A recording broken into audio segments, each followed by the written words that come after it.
Olá, as boas-vindas a você. Este é o podcast Radar Direitos Humanos, um podcast do Departamento de Advocacy da Diocese Anglicana de Brasília, Igreja Episcopal Anglicana do Brasil. Olá pessoal, me chamo Rodrigues Piuca, sou clérigo da Diocese Anglicana de Brasília e falo em nome do Departamento de Advocacy da nossa Diocese. Dou as boas-vindas a todas e a todos vocês para o nosso episódio do podcast Radar Direitos Humanos, onde teremos a oportunidade de aprender um pouco mais e de conversar a respeito das relações entre a nossa Igreja Episcopal Anglicana do Brasil e os direitos humanos.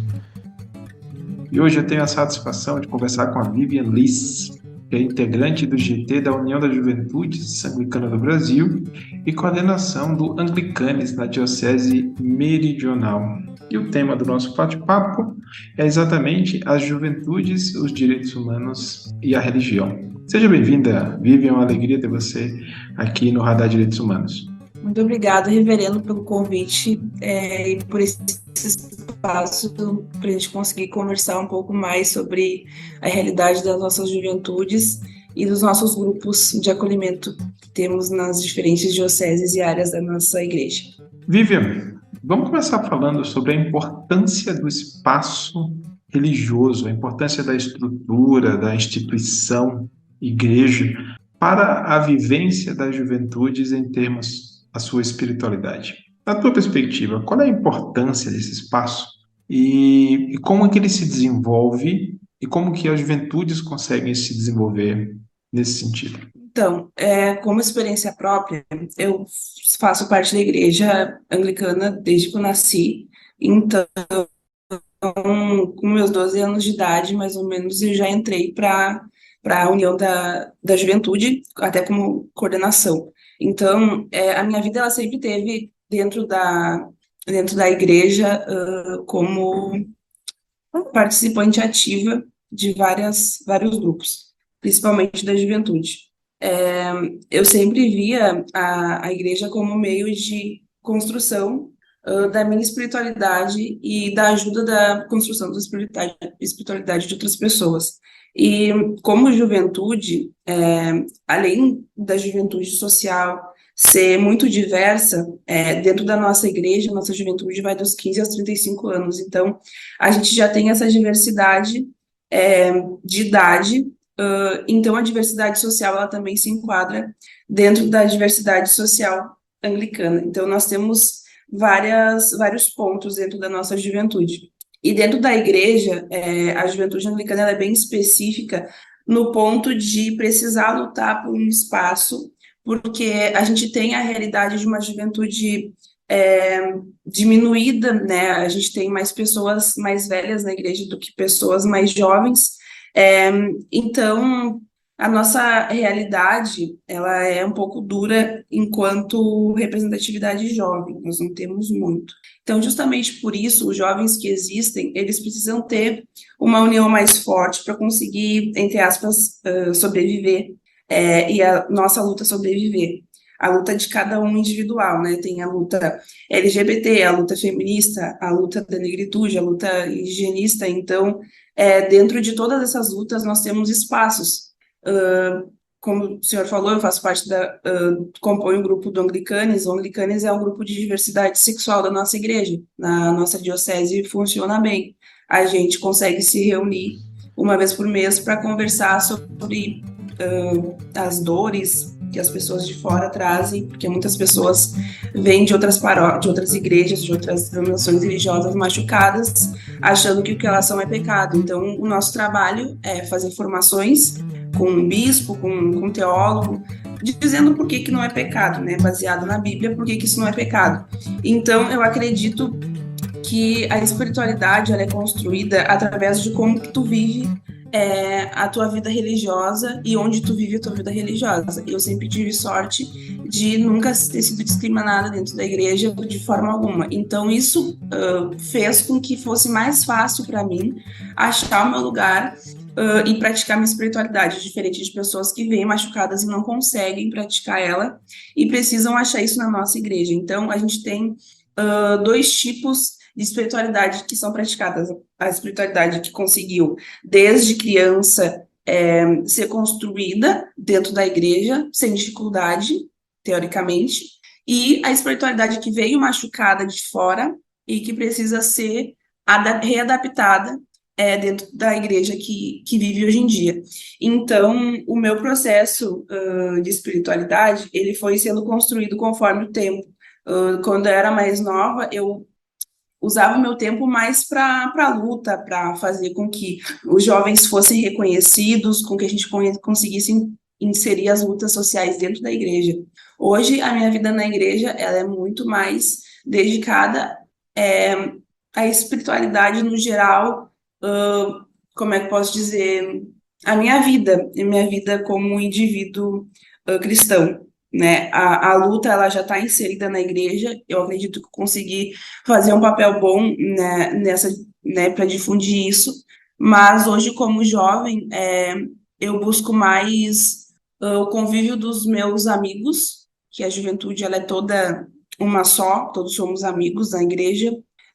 Então eu busco mais esse apoio emocional e espiritual dos meus amigos.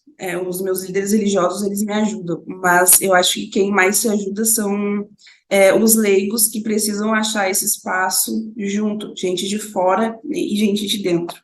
E tu falaste que tu estás participando ativamente, né, na coordenação do Anglicanes, que é um movimento de promoção e de avanço dos direitos das pessoas LGBT. Pode explicar um pouco sobre o funcionamento, as atribuições, a estrutura do Anglicanes, para depois explicarmos um pouco mais como é que as pessoas podem se engajar também nessa perspectiva? Eu entrei para o Anglicanes ano passado, depois da pandemia, que voltou a ter os encontros. E eu posso dizer pela experiência que eu tive desde esse momento. A gente tem os encontros mensais, que principalmente são para as pessoas que vão chegando na nossa igreja, que muitas pessoas chegam justamente por esse tema, por ser uma igreja que acolhe pessoas LGBTQIA+, e que casa essas pessoas, né? Então, às vezes, as pessoas chegam interessadas em o que a gente tem para dizer, né? O que a igreja tem para dizer para essas pessoas e por que a nossa igreja aceita eles e a antiga igreja deles não aceitava. Então, essa é a nossa principal tarefa com as pessoas que chegam.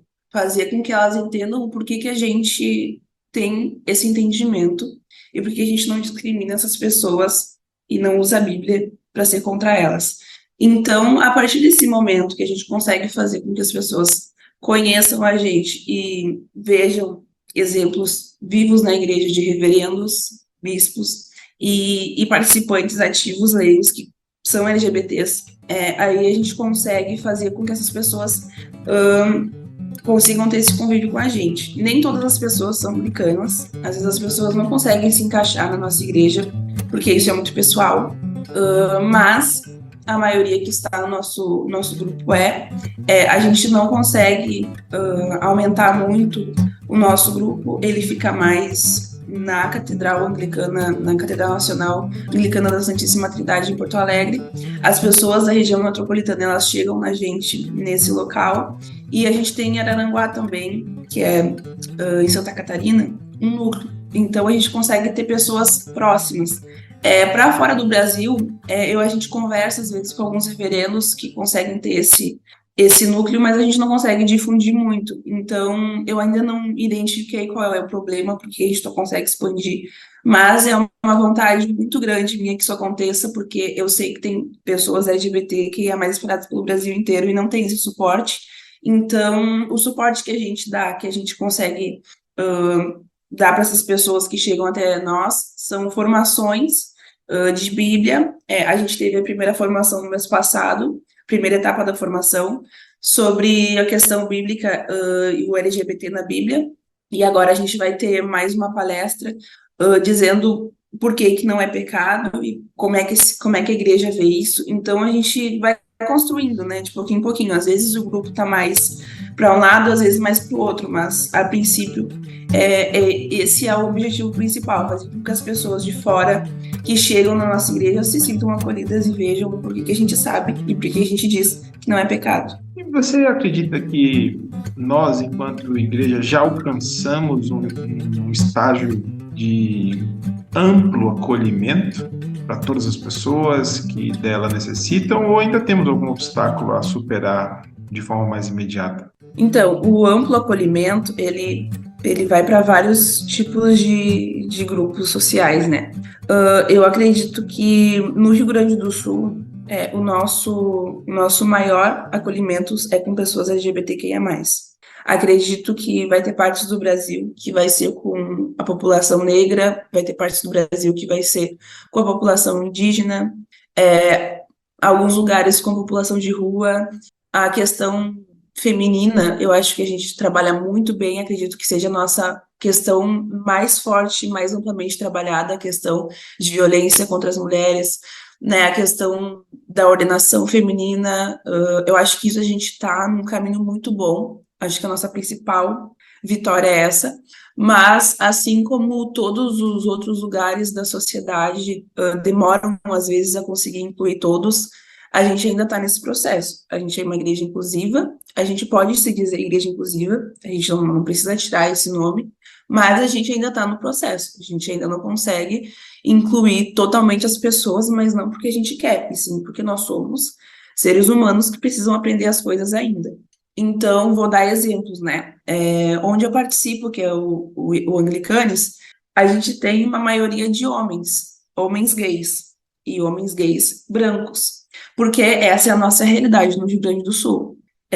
No resto do Brasil, não tenho muita noção, mas eu sou uma das únicas mulheres que tem nessa coordenação e nesse grupo. Então, mesmo a gente sendo um grupo maravilhoso, que acolhe as pessoas, né, que faz formação sobre LGBT na Bíblia, a gente ainda peca em alguns aspectos. Não que as pessoas que estão lá queiram que isso aconteça, né? O nosso maior desejo é que tenham mais mulheres. Porém, a gente ainda analisa por que isso não acontece, e eu tenho as minhas opiniões, né, que a gente ainda precisa fazer com que as pessoas que estão lá pensem nas outras pessoas, os homens pensem nas mulheres, e consigam fazer diálogos que incluam essas mulheres. As pessoas brancas precisam entender o lugar das pessoas negras e indígenas e fazer com que as suas falas incluam elas também. Então, essa é a questão. A gente tem que olhar com o olhar da outra pessoa que não está na igreja. A gente tem que ver quem não está na igreja e fazer com que a gente repense as nossas falas. A gente quer incluir essas pessoas, então a gente tem que saber do que elas precisam e o que elas fazem. Um homem não vai saber como uma mulher age, mas ele tem que tentar saber, perguntar para as pessoas que estão ao redor. Então, sabe, a gente tem que olhar com o olhar do outro. Eu acredito que a gente tem feito isso muito bem na questão feminina, mas no resto a gente ainda está precisando. E isso que eu disse é uma solução que eu vejo, mas a gente pode ter outras soluções, só que a gente precisa pensar sobre, a gente tem que começar a buscar essas soluções em alguns lugares ou com as pessoas que a gente pode pesquisar, né? Então, é muito, muito variável mesmo, mas a minha visão de pessoa que sempre esteve aqui, né, na igreja, é que a gente evoluiu muito e com certeza a gente vai evoluir mais. E isso é ótimo, porque não teria como ir de 0 a 100, né, tão rápido. Vivian, saberias dizer, ou pelo menos tenho uma intuição para nos dizer, quais são as razões pelas quais nós não conseguimos alcançar essa plena integração, essa plena acolhida, né? Por que a gente ainda não consegue, de forma efetiva, olhar as pessoas nas perspectivas e necessidades de cada uma? Eu acho que a gente acredita que está fazendo um trabalho muito bom, e a gente realmente está fazendo um trabalho muito bom. A nossa igreja, se não é a única, é uma das únicas que trata esses temas dessa forma, tão aberta e sem medo, a gente não tem medo. Então, acho que isso acaba, talvez, subindo a cabeça e fazendo a gente achar que já está fazendo o suficiente, que o caminho que a gente está é o caminho, a gente chegou nele. Só que o caminho que a gente está percorrendo, a gente não chegou ainda e ainda vai demorar um pouco para chegar. Então, talvez seja isso que esteja barrando a nossa evolução. Nós somos indivíduos cristãos, tentamos seguir ao máximo o que deveria ser seguido, seguir a Cristo, ser humilde, ter amor, compaixão, e a gente faz isso em vários momentos, mas não talvez em todos, porque se a gente fizesse, talvez a gente teria esses resultados mais rápido. Mas eu acredito que é uma coisa como qualquer outra de evolução. Realmente a gente precisa evoluir e precisa ter vontade de fazer isso. E não só dizer que tem vontade de fazer isso, mas fazer. Porque quem promove essas lutas são as pessoas que já estão no lugar. Então, quem vai promover a luta para mulheres LGBTs entrarem na igreja vão ser os homens LGBTs. E assim como qualquer outro grupo que precise de outras pessoas. E a gente não precisa para fazer número. A gente precisa porque a gente precisa. Porque a gente não pode ter uma inclusão plena se a gente não tiver todas as pessoas que precisam ser incluídas. Então, eu acho que falta engajamento real de parar, analisar, colocar amor nesse pensamento, colocar o olhar do outro e fazer formação sobre mulheres LGBTs, fazer formação antirracista, fazer vários tipos de formações que a gente não tem o conhecimento necessário. Então, se a gente não tem o conhecimento necessário, a gente chama a gente de fora. Então, assim, eu acho que é muito interno das pessoas. A gente tem a noção de que a gente faz um trabalho bom e a gente acha que isso é suficiente e a gente acha que a gente pode exaltar esse trabalho, mas a gente não pode exaltar ele plenamente porque ele não é pleno, né? Ele está em construção. Me parece, Vivian, que às vezes bem colocaste ali, né?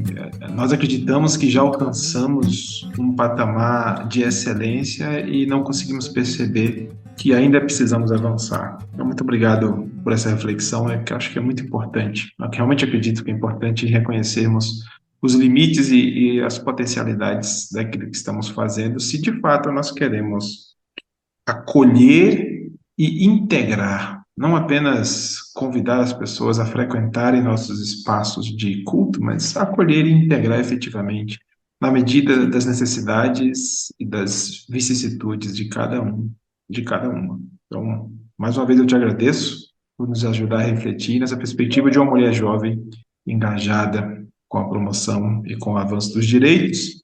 E com esse agradecimento, eu te devolvo a palavra para as tuas considerações finais. Eu agradeço de novo por poder partilhar esse pensamento. Muitas pessoas pensam assim também, só que dentro desse quadro tão inclusivo, a gente não acha que não tem o direito de falar dessa forma, porque a gente tem o privilégio de estar numa igreja tão inclusiva e tão boa como é. Eu agradeço muito por ter a oportunidade de vida de estar incluída nesse lugar e também de poder ter um espaço para dizer as coisas boas e as coisas ruins, e não apenas exaltar. Então, eu acredito que seja maravilhoso a gente ter esses momentos, esses encontros, ter essas pastorais, mas é bom a gente conseguir difundir no resto do Brasil. Então, eu espero que as pessoas cada vez mais consigam fazer esses grupos existirem, para que a nossa união e luta, que é característica da Igreja Anglicana, ela seja posta em prática. Muito obrigada. Mais uma vez, eu que te agradeço, em nome da Diocese Anglicana de Brasília, por partilhar conosco as tuas reflexões sobre esses temas tão importantes para a nossa juventude. Eu sou Rodrigo Spiúrca e tive a satisfação de conversar sobre juventude, direitos humanos e religião com Vivian Liss, que é integrante do GT da União das Juventudes Anglicana do Brasil e também integra a coordenação do Anglicanis na Diocese Meridional. A você que nos escuta, eu desejo que fique bem, fique segura e até o nosso próximo episódio. E é isso por hoje, pessoal. Fiquemos na paz e até a semana que vem. Este foi o podcast Radar Direitos Humanos, da Diocese Anglicana de Brasília, Igreja Episcopal Anglicana do Brasil. Produção e apresentação, Reverendo Rodrigo Spiúrca. Edição do Reverendo Isaías Torquato e direção-geral do Bispo Maurício Andrade. Se você quiser entrar em contato conosco, você pode nos encontrar pelas mídias sociais, no Spotify, no Google Podcast e no agregador de podcast de sua preferência. E pelo telefone 61 3443 4305 e pela hashtag Radar Direitos Humanos. Até o nosso próximo encontro.